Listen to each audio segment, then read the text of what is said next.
Welcome to another episode of Pakistan on a Plate. This is Neelofer Afridi Qazi. Today we are in Mianwali. Mianwali is well known for many things, a border district with KP, with Punjab, and our current Prime Minister comes from here.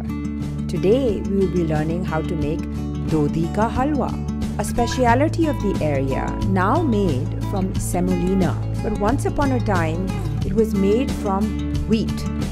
It is also called Gud ka halwa because Dhodi, the original one, is extracted from wheat, which currently this semolina is strictly speaking is not.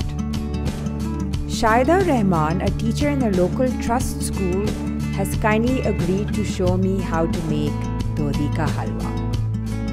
First, in a pot, add 500 grams or half a kilo of sugar or gur with 3 tablespoons of water. Let it melt, and when the crystals form, it is ready.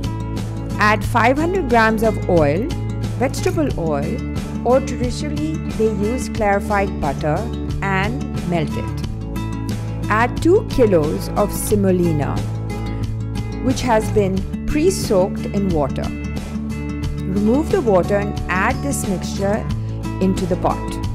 Add cardamom powder or crushed 3-4 pieces of cardamom. Locally they use a spatula called shuspeta. I like the sound of that. You have to stir constantly and ensure the halwa does not burn. Scrape, stir, scrape, stir.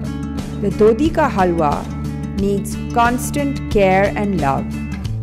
After about 40 minutes, add the pre-soaked dried fruit called meva, coconut, raisins, almonds.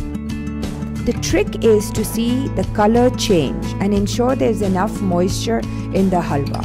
You can add more oil in between these stages to make sure that the halwa does not dry out. The halwa is lovely and heavy.